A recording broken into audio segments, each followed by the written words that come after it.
Welcome back दोस्तों। Net JRF का first paper चल रहा है। हम लोग टीचिंग एप्टीट्यूड खत्म कर चुके हैं। आप मेरा वीडियो जाकर के देख सकते हैं। वीडियो देखेंगे तो आपको बहुत ही मजा आएगा। लेकिन एक टॉपिक जिससे बहुत प्रश्न बने हैं, कई बार प्रश्न बने हैं, तो मैंने इस टॉपिक को अलग से पढ़ाने के लिए सोचा है। ठीक है ना, मैंने इस टॉपिक को अलग से पढ़ाने के लिए सोचा है। इस टॉपिक का नाम है इंटरफेरेंस यानी कि अवरोधन। क्या? इंटरफेरेंस यानी कि अवरोधन। कई बार इनसे प्रश्न बने हैं। मैं इस टॉपिक को आपको जब समझाऊंगा अभी तो आपको लगेगा ये तो बहुत आसान है, लेकिन प्रश्न जब आप हल करेंगे तो आपको और आसान लगेगा। तो इस टॉपिक को पढ़ने से पहले हम लोग आए हुए कुछ प्रश्नों को देखते हैं जो इस टॉपिक से पूछे गए हैं। पहला प्रश्न है, जब हमारे द्वारा पहले सीखी गई विषय सामग्री नई सीखी गई सामग्री का स्मरण दिलाने में हस्तक्षेप करती है तो यह हस्तक्षेप होता है। 4 सितंबर 2024 की परीक्षा में यह प्रश्न पूछा गया है।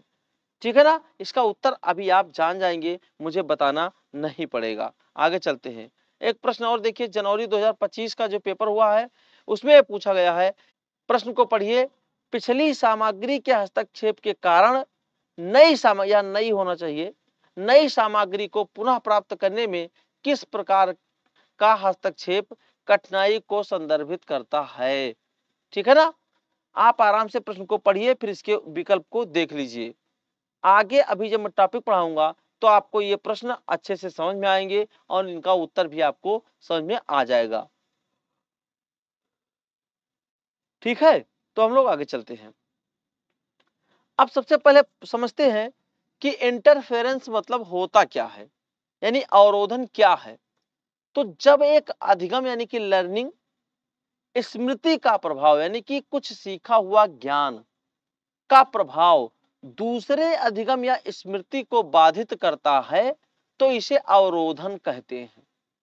अवरोध करता है, दैट मीन्स यदि मान लिया जाए आपने कुछ ऐसा तैयार कर लिया, चलिए मान लिया जाए किसी का जो है आपने मोबाइल नंबर याद कर लिया। ये बहुत अच्छा उदाहरण अभी आगे आपको मिलेगा। जैसे मान लिया आपने किसी का मोबाइल नंबर याद कर लिया और आपने कई मोबाइल नंबर याद कर लिया। ठीक है ना, कई मोबाइल नंबर आपने याद कर लिया। अब होता क्या है कि आपने मोबाइल नंबर याद कर लिया तो पिछले आपने 10-12 मोबाइल नंबर को याद कर लिया और फिर उसके बाद में कोई मोबाइल नंबर याद कर रहे हैं, तो जब नया वाला नंबर याद करते हैं तो हो सकता है पुराना वाला आप भूल जाते हो, या पुराने आपने इतने नंबर याद कर लिए हैं कि नया कोई नंबर आपको याद ही नहीं हो रहा है। तो हो सकता है कि नया ज्ञान पुराने को रोक रहा हो या पुराना ज्ञान नए ज्ञान को रोक रहा हो। और जब एक ज्ञान यानी कि एक स्मृति या एक अधिगम किसी दूसरे स्मृति, अधिगम या नॉलेज को जो है बाधित करता है, रोकता है, याद नहीं होने देता, तो हम लोग इसे अवरोधन कहते हैं, इंटरफेरेंस कहते हैं। ये बात आपको समझ में आ गई होगी। यानी कि एक स्मृति दूसरे स्मृति को रोकती है, यानी कि स्मरण नहीं होने देती है, याद नहीं होने देती है, याद नहीं आने देती है। बस इतनी सी बात को हम लोग अवरोधन कहते हैं। तो आगे चलते हैं। अवरोधन दो प्रकार का होता है, अग्र सक्रिय अवरोधन और दूसरा आपका इधर है पश्च सक्रिय अवरोधन। तो एक एक को हम लोग समझ लेते हैं। देखिए, अग्र सक्रिय अवरोधन का अन्य नाम है प्रगतिशील व्यतिकरण या अवरोधन। प्रगतिशील व्यतिकरण या अवरोधन याद रखिएगा, बहुत इंपॉर्टेंट है। और प्रश्न जब आप पढ़े अभी आगे आपने देखा होगा कि इनसे, इस टॉपिक से प्रश्न भी आते हैं। इंग्लिश में हम लोग प्रोएक्टिव इंटरफेरेंस कहते हैं। प्रोएक्टिव यानी कि जब पहले से अर्जित ज्ञान या अनुभव नई जानकारी को सीखने या स्मरण करने में बाधा पहुंचाता है तो इसे अग्र सक्रिय अवरोधन कहते हैं, प्रोएक्टिव इंटरफेरेंस कहते हैं। मतलब क्या?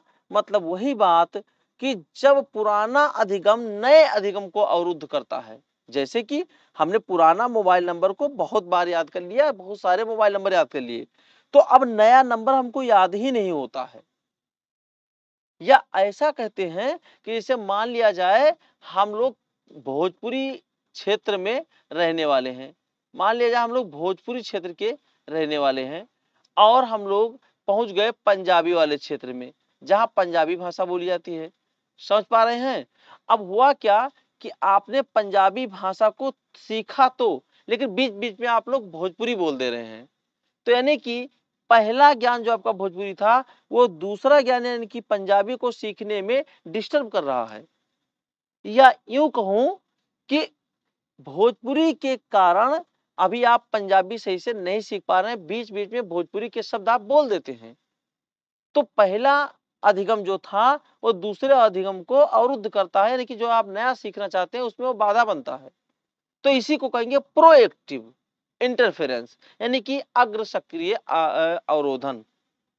ठीक है ना, आप लोग समझ गए होंगे इस बात को। अब दूसरा देखिए, दूसरा है पश्च सक्रिय अवरोधन, यानी कि इसको प्रतिगामी कहेंगे या सक्रिय अवरोधन कहेंगे। इसमें क्या है, रेट्रोएक्टिव इंटरफेरेंस। इसका मतलब क्या हुआ भैया, जब नई अर्जित जानकारी या अनुभव पहले सीखी गई स्मरण करने में बाधा पहुंचाता है। ये तो वही बात हुई कि नए दोस्त मिलते हैं तो पुराने भूल जाते हैं, ये वाला ज्यादा लोगों में होता है। भाई क्या होता है, हम लोग नई नई चीजों को सीखते जाते हैं और पुरानी चीजों को हम लोग भूलते जाते हैं।